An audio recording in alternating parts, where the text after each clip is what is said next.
جرمنی سے ایک دوست کا بھجوایا ہوا سوال ہے. وہ لکھتے ہیں کہ ظہور امام مہدی علیہ السلام کے نشانات میں سے ایک عظیم الشان پیشگوئی کسوف و خسوف کے نشانات سے تعلق رکھتی ہے.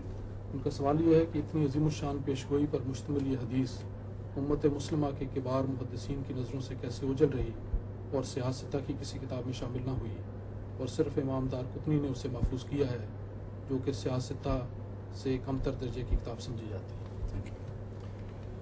سیاستہ تو بعد میں پیدا ہوئی ہیں نا چیزیں.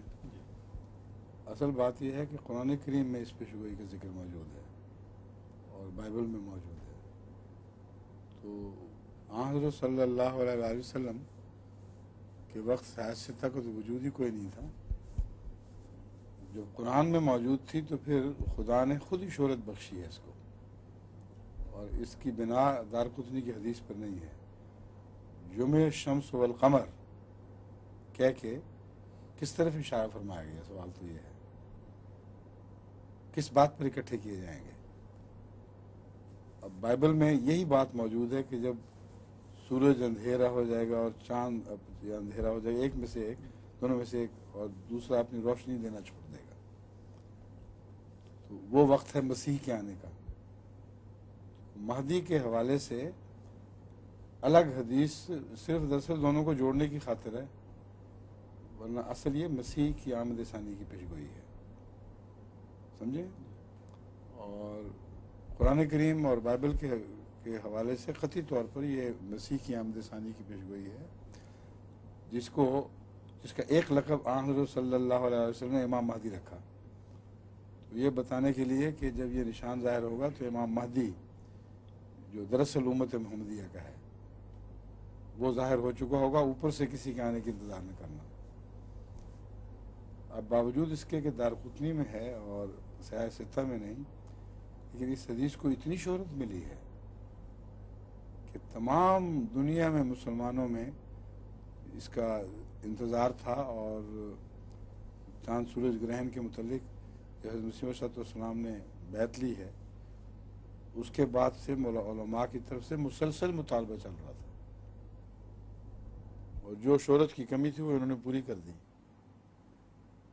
ایک یہ ہے بنیادی بات کہ یہ حدیث دراصل اپنی ذات میں ہوتی یا نہ ہوتی, قرآن کریم اور اس سے پہلے اس کے تائید میں بائبل نے جو پیشگوئی کر رکھی تھی بڑی واضح ہے اس بات پر کہ مسیح کی آمد ثانی سے پہلے ایک عظیم نشان دکھایا جانے والا ہے, آمد ثانی کے وقت کہہ سکتے ہیں.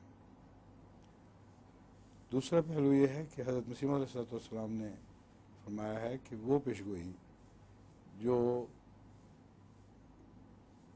ایک زمانے کے مفتری کی حد سے باہر ہو. اگر پیشگوئی جھوٹی ہے تو بنانے والا مفتری ہے, یعنی افتراء کر رہا ہے اور جھوٹ بول رہا ہے. اس کا تصور اس کی حد سے باہر ہو اور ایسی مشکل بات وہ بنائے جو اس کے قبضے میں نہ ہو, یہ ناممکن بات ہے. کیونکہ امام مہدی کی خواہش میں بہت سے فرقوں نے بہت سی حدیثیں گھڑی ہیں, اور حضرت مسیح موعود علیہ السلام فرماتے ہیں کہ جتنی مشتبہ احادیث اس موضوع پر اکٹھی ہو چکی ہیں شاید اور کہیں نہ ہو, یہاں تک کہ سارا معاملہ ہی درم برم ہو گیا.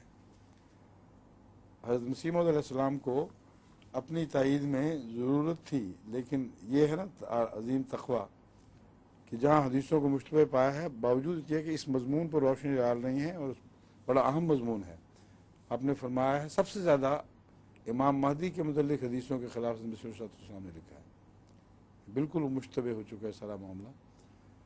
ایک ایسی حدیث ہے جو یہ ہے جس کو کوئی جھوٹا اپنی خاطر یا اپنے کسی آنے والے فرقے بھائی کی خاطر بنا ہی نہیں سکتا تھا,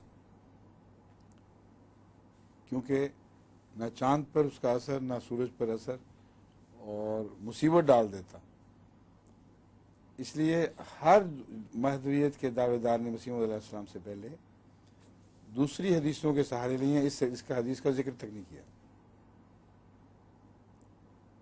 عجیب بات ہے, یعنی اسٹینڈز آؤٹ. تو اس لیے اس کو جھوٹا کیسے کہیں گے؟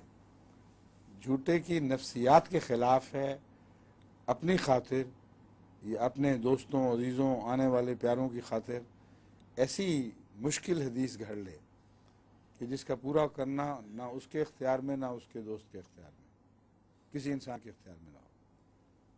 دوسرا پہلو حضرت مسیح موعود علیہ السلام نے اٹھایا ہے کہ جب وہ حدیث پوری ہو گئی تو جس کی پیشگوئی پوری اس کو مفتری کیسے کہہ سکتے ہو؟